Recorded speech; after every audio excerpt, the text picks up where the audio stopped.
အိမ်စီကောင်မလေးပထမဆုံးအကြိမ်ရက်ဆက်တဲ့စစ်သူကြီးစီထမင်းသွားဖို့တော့တကားကိုခြေစုံကံဖွင့်လိုက်တယ်ဟေးထမင်းစားတော့ဘာလို့လဲဆိုတော့အရင်ကဒီရက်ဆက်တဲ့သူစီထမင်းလာပို့တဲ့အစီခံတွေကတည်ရင်တည်မတည်ရင်ကိုလက်အင်ကချိုရင်းသွားကြလို့ပဲဘလို့ပဲဖြစ်ဖြစ်တေးရမယ့်အတူတူတော့ဒီထမင်းကိုကိုယ်တိုင်စားပြီးဘိုက်ဝါဝါနဲ့တေးတာကမှကောင်းအောင်မယ်ဒီပြုမှုကစစ်သူကြီးကိုကြောက်အပ်သွားစေတယ်တကယ်တော့စစ်သူကြီးကဒဏ်ရာကြောင့်ခြေနှစ်ဖက်တေသွားပြီးစိတ်သဘောထားတွေပြောင်းလဲသွားတာပါလူတိုင်းကသူ့ကိုရက်ဆက်တဲ့သူလို့ခေါ်ကြတယ်ဒါကြောင့်အစီခံတွေထမင်းလာပို့တိုင်းသူကတလုံးမှမစားတဲ့အပြင်ဒေါသထွက်ပြီးလူတောင်တက်ချင်နေတာပါစစ်သူကြီးလူတက်တော့မယ်ဒါကိုမြင်တဲ့အစီခံတွေနဲ့ကျွန်တွေကစစ်သူကြီးစီထမင်းမပို့ရကြတော့ဘူးဒါပေမဲ့စစ်သူကြီးကထမင်းမစားတာ9ရက်ရှိနေပြီဒီတိုင်းဆက်သွားရင်တေချာပေါက်ငက်တေတော့မှတခင်မကြီးကတားဖြစ်သူဒီလိုဖြစ်နေတာကိုမကြည့်ရတော့အိမ်တော်ထင်းကိုသွားပြောခိုင်းတယ်မင်းသမီးကအမိတ်ပေးထားတယ်ညံကောင်းတဲ့သူတယောက်ကိုထမင်းပို့ခိုင်းပါလို့ဒါကအသေးခံမဲ့သူရှာခိုင်းတယ်လို့ပဲဒါနဲ့အိမ်တော်ထင်းကယောက်ျားလေးအစီခံတွေအကုန်လုံးကိုအလုတ်သွားလုတ်ခိုင်းတယ်အသက်25နှစ်အထက်မိန်းကလေးအစီခံတွေကိုလည်းအလုတ်သွားလုတ်ခိုင်းတယ်ကြံနေတဲ့အစီခံကောင်မလေးတွေကကြောက်လန့်ပြီးတုံရင်နေကြတယ်စစ်သူကြီးစီထမင်းပို့ဘူးတဲ့သူရှေ့ထွက်ခဲ့အသက်ရှင်ဖို့အတွက်ပို့ဘူးမပို့ဘူးအကုန်လုံးရှေ့ထွက်လာကြတယ်ဟာမင်းတို့အားလုံးကပို့ဘူးတာကြီးပဲလားဒုက္ခပါပဲအဖွားကြီးကအိမ်တော်ထဲခုမှရောက်လာတဲ့အစီခံမလေးကိုချက်ချင်းရွေးလိုက်တယ်နင်ကစစ်သူကြီးစီအမြဲထမင်းပို့ရမယ်သူမကညင်းချင်ပေမဲ့အိမ်တော်ထင်းရဲ့ကြောက်စရာကောင်းတဲ့အကြည့်တွေကြောင့်မသွားရင်အခုချက်ချင်းတေးရမယ်ဆိုတာသိလိုက်တယ်ဒီထမင်းပို့တဲ့ကိစ္စကြောင့်သူမရဲ့ကံကြမ္မာပြောင်းလဲသွားတော့မယ်ဆိုတာသူမမသိခဲ့ဘူးညစာစားချိန်ရောက်တော့သူမတောင်သွားရည်ကျမတက်မွေးကြိုင်နေတဲ့ထမင်းကိုစစ်သူကြီးစီသွားပို့တယ်တကားဝလည်းရောက်ရောတမားတော်တယောက်အခန်းထဲကနေကဲကြပါဦးအော်ပြီးပြေးထွက်လာတာတွေ့လိုက်ရတယ်ပြေးတာနေသွားရင်တေးတော့မဲ့အတိုင်းပဲဒါကသူမကိုစစ်သူကြီးတက်တာခံရနိုင်တယ်ဆိုတာပိုသေးချသွားစေတယ်ဘလို့ပဲဖြစ်ဖြစ်တေးရမှာတူ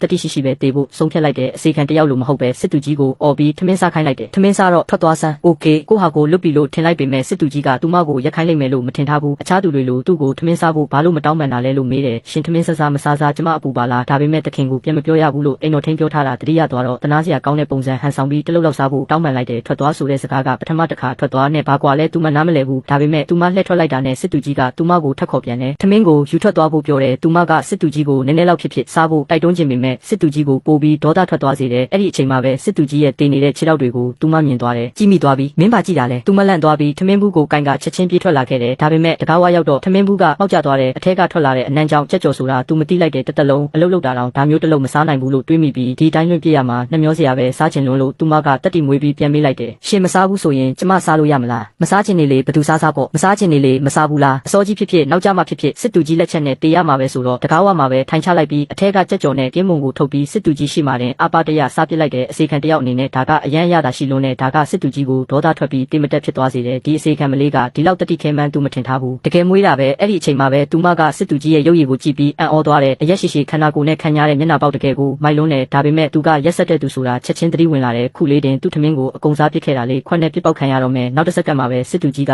ဒေါသတကြီးနဲ့ထမင်းဘူးခုံကိုသူမစီပြစ်ပေါက်လိုက်တယ်ဒါကသူမကိုတိမတက်လန့်သွားစေပြီးထမင်းဘူးကိုကြပြကြရကောက်ကင်ပြီးပြေးထွက်လာခဲ့တယ်မြန်စစ်သူကြီးနားမှာရှိနေတာကြောက်စရာကောင်းပေမဲ့ဖောင်းကားနေတဲ့ဘိုက်လေးကိုပို့ရင်သူမမနေနိုင်ပဲပျော်နေမိတယ်အဲ့ဒီအချိန်မှာပဲမိဖို့ကြောင့်ထဲမှာတခွားသီးနှလုံးရှိတာကိုတွေးလိုက်တယ်ခုနကအရန်ဤသွားလို့အခုဒီတခွားသီးနှလုံးကိုအရန်စားချင်နေတယ်ခုနကစစ်သူကြီးသူမကိုပြစ်ပေါက်ပြီးမတက်ခဲ့တာကိုတွေးမိတယ်မဟုတ်ရင်သူ့ရဲ့ကိုယ်ခံပညာနဲ့ဆိုလွဲစရာအကြောင်းမရှိဘူးလေဒါနဲ့သူမကတခွားသီးနှလုံးကိုကင်ပြီးစစ်သူကြီးရဲ့အခန်းစီနောက်တစ်ခေါက်ထပ်သွားခဲ့တယ်တက်တီမွေးပြီးငရဲပြေးသွားတဲ့တကားလိုဖြစ်နေတယ်အဲ့ဒီတကားကိုတွန်းဖွင့်လိုက်တယ်မင်းပြန်လာရဲသေးတယ်ပေါ့